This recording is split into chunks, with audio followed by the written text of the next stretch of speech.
អ្នកទាំងអស់គ្នាមានដែរឆ្ងល់អត់វិចបាន Honor King អត់សូវដែរមាន skin event ឬក៏កែសម្រួលថ្មីអញ្ចឹងខុសពី game ផ្សេងទាំង skin ចាស់និង skin collab អីគឺគេកែសម្រួលថ្មីមកទាំងអស់អញ្ចឹងហើយបើខ្ញុំអង្គុយទឹកឆ្ងល់ថាមិនបាន Honor King អត់សូវមាន skin event ឬក៏ hero កែសម្រួលថ្មីមកអញ្ចឹងជាពិសេស skin ស៊េរីចាស់យើងឃើញមានច្រើនមែនទែនដែល skin ខ្លះអត់សមនឹងតម្លៃទេទោះបីជាវាមានតម្លៃថ្លៃមែនប៉ុន្តែយើងមើលទៅវានៅស្ទើរខ្លាំងបើធៀបជាមួយនឹង skin ស៊េរីថ្មីដែលមានតម្លៃថោកជាង skin ស៊េរីចាស់ទៀតចុះហេតុអីបានគេអត់យក skin ចាស់ហ្នឹងមកកែសាថ្មីគឺគេគិតតែចេញ skin ស៊េរីថ្មីដែលមានតម្លៃសមរម្យជាងថោកជាងហើយនិងស្អាតជាងចំណុចហ្នឹងហើយទើបនឹងឆ្ងល់តែហេតុអីបើអត់សូវមាន skin review មកថ្មីអញ្ចឹងមិនមែនអត់មានអ្នករិះគន់ឬក៏បច្ចេកមតិទេគឺមានប៉ុន្តែហេតុអីក៏គេអត់ព្រម review មកថ្មីអញ្ចឹងគេសុខចិត្តចេញ skin ថ្មីឲ្យយើងយកមកតែមួយរយៈមុនហ្នឹងដូចជាឃើញមាន skin optimize ថ្មីមកខ្លះដែរប៉ុន្តែមើលទៅវាមិនមែនជាការកែប្រែអីធំដុំទេគេគ្រាន់តែ optimize វារៀងប្រសើរជាងមុនបន្តិចបន្តួចតែប៉ុណ្្នឹងហើយ skin ស៊េរីថ្មីយើងអត់ត្រូវការកែប្រែអីថ្មីទេពួកអីចេញមកគឺវាស្អាតស្រាប់ហើយ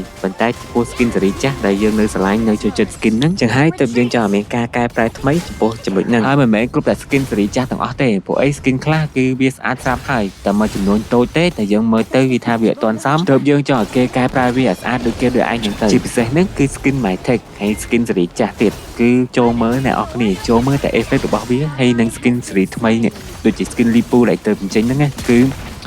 មើលហើយមានអារម្មណ៍ថាបើយើងទិញប៉ះចំ skin ស៊េរីចាស់ហ្នឹងហើយគឺស្ដាយលុយយកមកជាពិសេសហ្នឹងគឺ skin Lupa ហ្នឹងហ្មងខ្ញុំថាខ្ញុំរកទិញ skin ហ្នឹងដែរប៉ុន្តែពេលខ្ញុំចូលទៅមើលលេងទៅគឺមានអារម្មណ៍ថាអស់អារម្មណ៍ទិញខ្ញុំគិតថា skin ដែលមានតម្លៃថ្លៃជាងគេគឺស្អាតជាងគេប៉ុន្តែគឺចាញ់ទាំង skin ធម្មតា skin collab ជាមួយនឹង Conan skin Blaze ហ្នឹងគឺស្អាតជាងតម្លៃក៏ថោកជាងដែរគឺថោកជាងលើពាក់កណ្ដាលទៀតប៉ុន្តែក៏មើល effect របស់វាគឺខុសគ្នាមេនឹងដីយកហ្មងទៅជា skin ថ្លៃវាអត់សូវស្អាតហើយតែ skin ថោកហ្នឹងវាស្អាតជាងហើយវាដូចមើលទៅដូច premium ជាងទៀតចឹងហើយបើខ្ញុំចង់ឲ្យគេកែលឿនព្រោះអី hero ហ្នឹងក៏ខ្ញុំចូលចិត្តលេងដែរអញ្ចឹងឧទាហរណ៍មើលបើសិនជាកែមែនណាវា skin Mytech ទៀតដឹង effect នេះដឹងមិនទៅចេញមកដូចតែបែបលក្ខណៈណាដូច skin របស់ Lipu ឬដូច skin Mytech របស់ Angela អញ្ចឹងគឺញាក់សាច់ហ្មងបើសិនជាគេអត់កែអត់ទៅអ្នកនរគ្នាឲ្យតែចេញ skin Mytech ឬប៉ាននឹងមកមួយទៀតមកគឺដឹងតែអែហ្មង